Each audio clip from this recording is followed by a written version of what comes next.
ओम जयंती मंगला काली भद्रकाली कपालिनी दुर्गा क्षमा शिवा धात्री स्वाहा स्वधा नमोस्तुते। नमो देव्यै महादेव्यै शिवायै सततं नमः। नमः प्रकृतै भद्रायै नियता प्रणता स्मता। नमस्कार, स्वागत है आपका आचार्य वाणी में और मैं आचार्य डॉक्टर विक्रमादित्य आपके साथ हूँ। और आज हम जिस वीडियो को लेकर उपस्थित हैं वो उसमें विषय जो है वो है मकर राशि वालों पर क्या कुछ प्रभाव होगा शनि का जब शनि हो जाएंगे उदय। शनि परिवर्तन जो हुआ था वो हुआ था 17 जनवरी को। आपकी राशि से शनि आगे पदार्पण कर गए थे। पिछले करीब करीब 2.5 सालों से शनि वहां चल रहे थे, आपकी राशि में चल रहे थे। तो राशि का मालिक जब हो जाता है तो वो, लेकिन 7.5 चल रही थी आपके ऊपर और 7.5 का पदार्पण हो रखा था। पिछले करीब करीब 5 सालों से कई विषय ऐसे चल रहे थे जो आपको परेशान कर रखे थे और अब शनि आपसे आगे चले गए। परिवर्तन करने का प्रयास भी किया, सूतक पातक भी दिखाई दिए, बिल्कुल दिखाई दिए होंगे। बहुत सारे लोगों ने सूतक पातक अनुभव भी किए होंगे कि जनवरी के बाद बिल्कुल उम्मीद सी जागी थी, लेकिन फिर क्या हुआ कि उम्मीद सी ऐसी लगने लगी कि महाराज कुछ हो ही नहीं रहा है। कुछ लोगों ने कमेंट भी ऐसे लिखे, महाराज कुछ हो ही नहीं रहा है। प्रत्यक्ष था ना, हमने आपको एक वीडियो बनाया था, शनि हो गए अस्त। तो मकर राशि वालों शनि हो गए थे। 17 जनवरी को शनि बदले और उसके बाद 30 जनवरी को 10 दिन अपना खेल दिखाकर फिर वो बैठ गए, क्योंकि सूर्य महाराज पिताश्री वहाँ पर आ गए पास में। उन्होंने इतना बड़ा प्रकाश लेकर 16 बल्ब लेके आ गए थे, शनि ने को बिल्कुल यहाँ कहा जाता है कि ऐसा लुप्त कर दिया, दिखना बंद हो गए। आकाश मार्ग में शनि लुप्त हो गए थे, दिखने बंद हो गए थे। तो अब शनि फिर दोबारा अपने प्रभाव में आ रहे हैं, पिताश्री आगे निकल गए हैं और शनि महाराज अपनी गति से धीरे धीरे चलते हुए आ रहे हैं वहाँ पर। और फिर उदय होने जा रहे हैं 5 मार्च को शाम को 6 बजे के आसपास। अब फिर 1 साल तक तो अस्त नहीं होंगे और साथ साथ वो रहेंगे यहाँ पर करीब करीब मार्च 2025 तक। तो एक बात तो समझ लीजिए मकर राशि वालों, आपके लिए उतरती हुई 7.5 की ढैया, अंतिम ढैया है 7.5 की ये। तो उतरती हुई 7.5 जो होती है कुछ ना कुछ दे के जाती है, एक बहुत पुराना सूत्र है, लेकिन फिर भी 7.5 तो चल ही रही है। ये पीरियड तो प्रिकॉशन का है ही है, एकदम कुछ नहीं करना है, धीरे धीरे सब काम करने का प्रयास करना है, रिस्क नहीं लेना है। लेकिन शनि का जब उदय होना है ये बहुत ही इंपॉर्टेंट चीज। शनि प्रभाव शून्य हो गए थे और शनि ने जहां पर स्वग्रही होने के कारण से आपको विभिन्न प्रकार से धन लाभ देने के योग बनाने वाला है शनि महाराज, जहां पे आपको कई प्रकार से परिवार से लाभ मिलने के योग बना सकता है।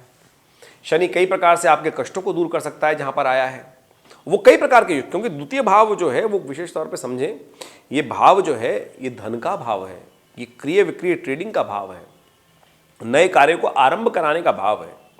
विशेष तौर पर ये भाव जो है ये आपके कुटुंब का भाव माना जाता है, परिवार का भाव माना जाता है, नेत्रों का भाव माना जाता है। तो इन सब चीजों में कुछ नया दिखाने वाला है, कुछ नया विजन लाने वाला है, कुछ नया कार्य लाने वाला है। वाणी का भाव भी माना जाता है ये,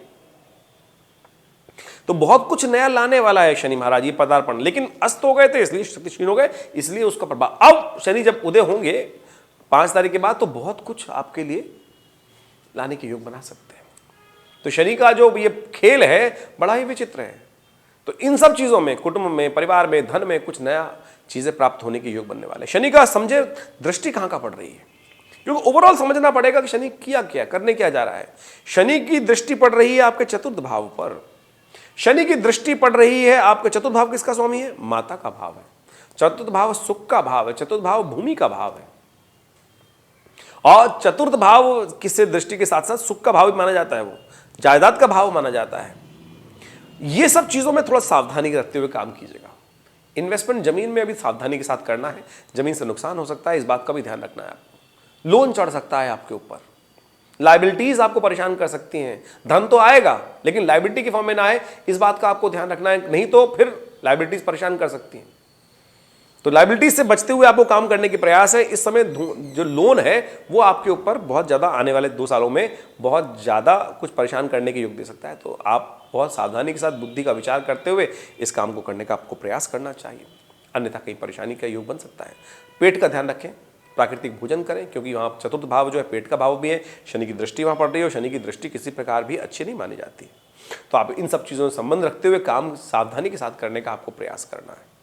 और ये बहुत ज़रूरी है कि आप विचार रखते हुए काम करें, अन्यथा परेशानी में न फंस जाए। तो हमने आपको ये सब चीज़ समझाने का प्रयास किया। इसके अलावा शनि और दृष्टि डाल रहे हैं, शनि दृष्टि डाल रहे हैं आपके अष्टम भाव पे भी, कष्ट वाले भाव, बंधन वाले भाव पे। ये अच्छा है, यहाँ से दूर करेगा आपको, बंधन नहीं, परेशानी में नहीं फंसेगा, कहीं कॉन्ट्रैक्ट में परेशानी आने के योग बन सकते हैं, उससे बचा लेगा शनि आपको, तो सब बंधनों से दूर करेगा, तो लिबरलाइज होकर आप काम कर सकते हैं, ये आपके लिए अच्छी बात है।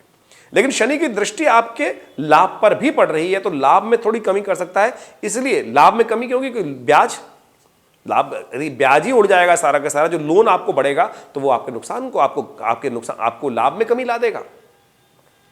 आपके विशेष तौर पर आपको आपकी इनकम में थोड़ी कमी कर सकता है शनि महाराज यहां बैठकर।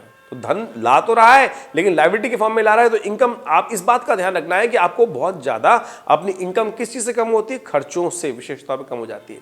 आपके लोन की रीइंस्टॉलमेंट में कमी करने, उसमें आपको लोन से बचने का प्रयास करना है। कार्य करें, कुटुंब में ट्रेडिंग का काम कर सकते हैं, उसमें आपको लाभ प्राप्ति के योग बन सकते हैं। पार्टनर लाइए ना, लोन क्यों ला रहे हैं, लाइबिलिटीज क्यों ला रहे हैं? पार्टनर ले आइए, थोड़ा काम भी करेगा, सहयोग भी करेगा। आप इस बुद्धि के साथ काम करने का प्रयास करें, रिस्क कम करने का प्रयास कीजिए। लोन आपके ऊपर रिस्क बढ़ा सकता है, रीपेमेंट में दिक्कत कर सकता है। इतना ना ले लें कि बिल्कुल सपने देखकर नहीं, अंतिम 7:30 का समय है, अंतिम समय है, तो कहीं बहुत ज्यादा प्रपंच में गड्ढे में नहीं फंसना है आपको। इस बात का भी ध्यान रखते हुए काम करना है। तो मैंने आपको कहा कि शनि महाराज हम बताने कि उदय होने जा रहे हैं, बहुत कुछ अच्छा आपके लिए करने के योग बना सकते हैं। लास्ट 7:30 का फेज है, लेकिन फिर भी थोड़ा सावधानी के साथ काम करने की जरूरत है। अब शनि पूरी तरह से आपको खेलने के योग बनाने वाले हैं। तो ये सब दृष्टिकोण से समझते हुए शनि को आप समझते हुए काम करने का प्रयास करें। कुछ उपाय हैं जिनको कर आप बहुत बढ़िया तरीके से लाभ ले सकते हैं, बिल्कुल आप उनको समझते हुए काम करें।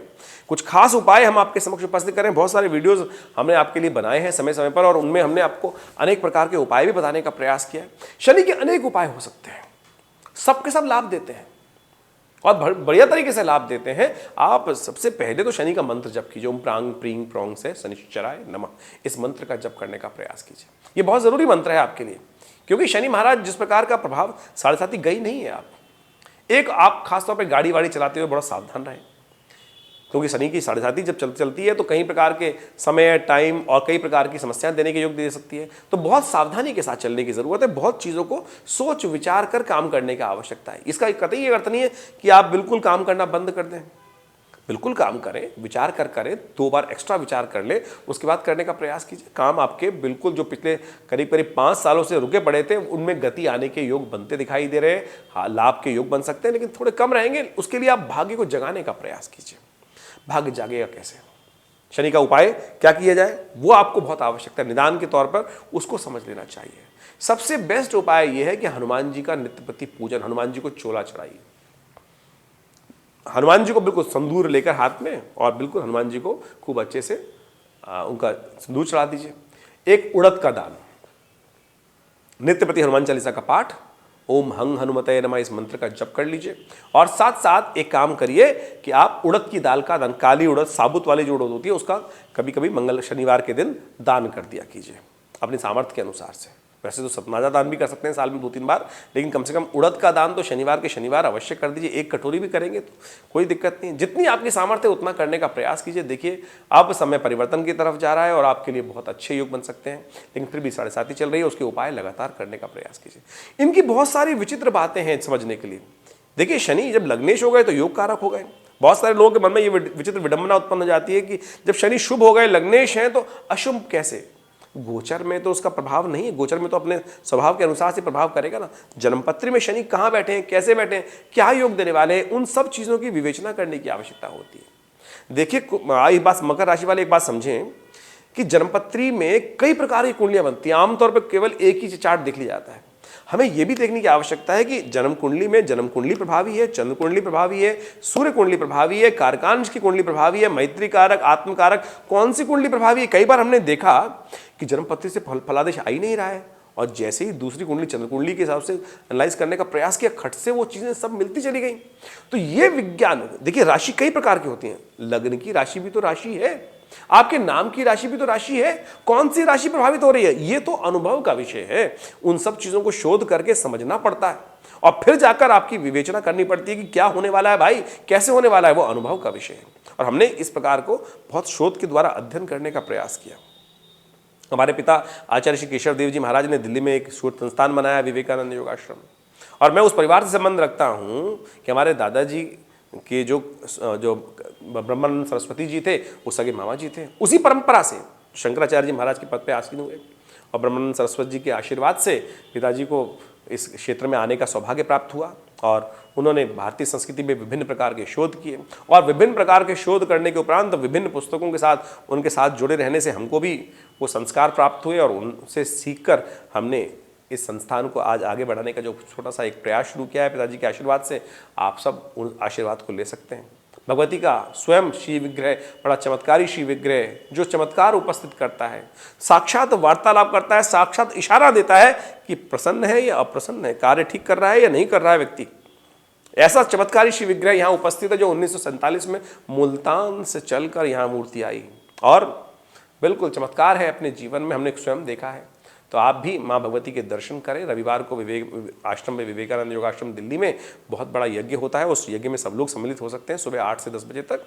और आइए देखिए चमत्कार भगवती कैसे करती हैं आपके जीवन में। जो जो भगवती के सानिध्य में आए रंग से राजा बने। मैंने स्वयं देखा अपने जीवन में परिवर्तन हुआ।